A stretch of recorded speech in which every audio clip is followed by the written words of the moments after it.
This is Nick Williams with Temple of Geek, and today we are reviewing the Acolyte Episode 6 titled Teach Corrupt. This review will contain spoilers, so make sure you've seen the episode. The episode opens with Osha waking up and she finds herself in a cave. As she explores the cave, she finds water and clothes. When she exits the cave, she finds that she's on an island, and she does see the stranger and starts to follow him. As she follows him across the water, you see the ship. The stranger walks seemingly unaware of Osha's presence and ends up in a little pond area, where he of course removes his clothing in order to bathe in that water. But when he removes his tunic, you see a shape of a scar on his back. That shape, I'm sure, will be important later on. After he gets in the water, Osha sees that he left his lightsaber on top of his clothing. And of course, she goes to grab and pick it up. That's when he says, "It feels good, doesn't it?" And of course, he is fully aware of her presence the entire time. He critiques her form and talks about how good it feels to hold a lightsaber. As he gets out of the water to put his clothes back on, he plays with her morality. Specifically, her morality that she learned as a Jedi. As he continues to talk to her, he puts into question everything she learned as a Jedi. While all of this is going on, Master Sol and May, who is dressed pretending to be Osha,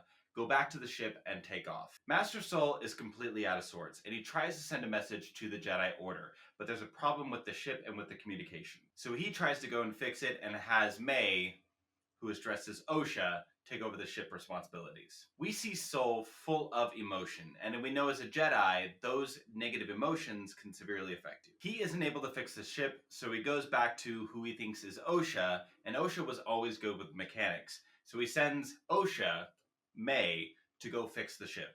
So May goes to fix the ship, but we also have Basil, the tracker, on the ship as well. Basil has part of the little droid Pip and tries to find the plug-in in order to charge Pip. While May is trying to find out what's wrong with the ship, Pip and Basil cause trouble for her. But unfortunately, May gets a hold of Pip and does a little factory reset on him. The transmission that Sol sent was partially received by the Jedi Order on Coruscant. The Padawan who received it approached Vernestra Rwoh, who sent Sol on the mission in the first place. He reveals to her that Sol's entire team perished on the planet. So Vernestra creates a rescue party to go to the planet to rescue Sol and to find out what happened. Back on the ship, May and Sol start to have a conversation. She starts to question him what happened on her home planet of Brendok when they were kids, which is what leads Sol to realize that Osha is actually May and ends up stunning her. Back on the island with Osha and the stranger, we start to find out more information.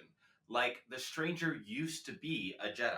He tells her her helmet is made of cortosis, which will affect the lightsabers that we saw in the previous episode. The helmet not only blocks other people from being able to hear your thoughts, but also when the helmet is on, it is just you and the Force. So it basically keeps you isolated and focused.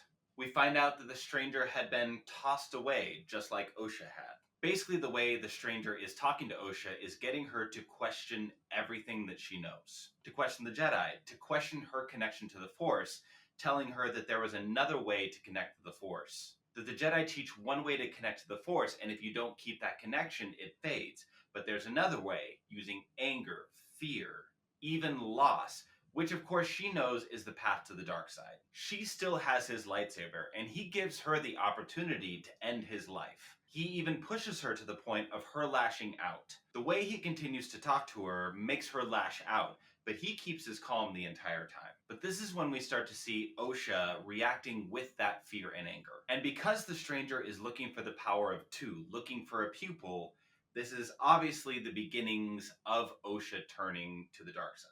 Meanwhile, Vernestra and the Jedi arrive on Kofar and they find all the Jedi bodies strewn about. They of course discover that most of them had died by a lightsaber. But the question is still up on the air is, was it a fallen Jedi? Was it Master Sol? Vernestra of course seems very troubled. Now one of those little flying insects comes at her and she whips out her lightsaber, which actually turns into a light whip, and that's the first time we actually see a light whip in live action. Now the interesting thing is, the light whip has a very similar curvature to the scar on the stranger's back. Meanwhile, we're back on the ship with Sol and May. May wakes up to find herself on a table with restraints, and that is of course when Sol starts to talk to her as May. When Sol starts to talk to May, he has a darkness about him, but he says they need to find Osha, but before they do, They need to talk.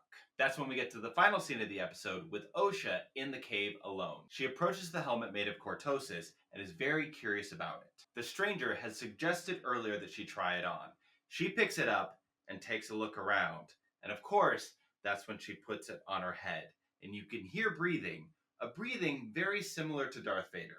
The final view of that episode is from her point of view, looking out the slits of the helmet. Breathing, breathing, credits. All right, my thoughts on the episode.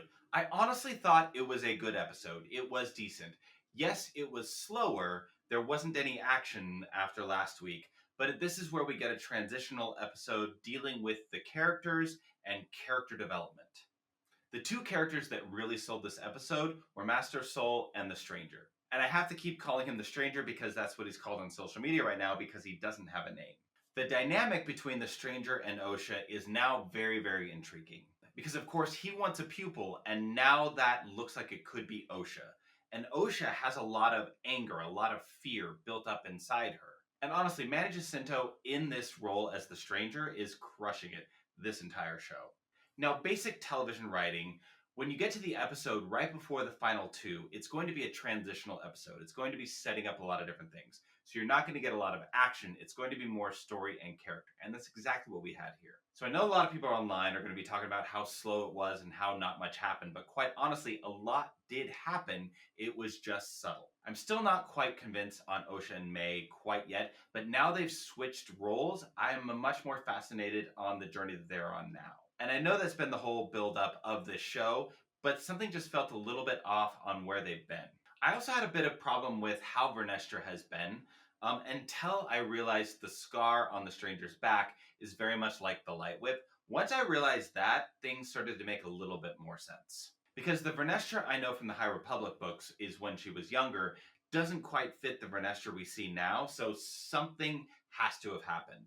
And I'm guessing the Stranger is probably her old student or Padawan. So basically you get some Jedi with things that happened in their past that they haven't quite dealt with. Now whether the Stranger is going to be a Sith or whether it's going to be the beginning of Knights of Ren or something else entirely, that's still up in the air. We find out that he was a Jedi, so that part is interesting, but that doesn't really tell us what happens next. But the writing in this episode did feel much better than, say, the first 3 episodes, in my opinion. So for me, the second half of this season so far has a better footing than the first half of the season. My initial reaction to watching this episode was to say, that was pretty decent, but the more I think about it and how things start to tie together, I will actually say it was pretty good. But that's only after processing a lot of it. Being able to think about what the episode had, what led to that episode, and where it could go from here. So yes, the episode was slow, but in that it was still intriguing. So at the end of this episode, we now have 3 different stories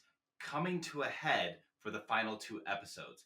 And each one of those stories has its own complication. So that definitely leaves me intrigued for the final 2 episodes, and I'm very much looking forward to it starting next week. Speaking of next week, be sure to join us for episode 7's review of The Acolyte. Don't forget to like this video and subscribe to the channel. Until then, may the Force be with you.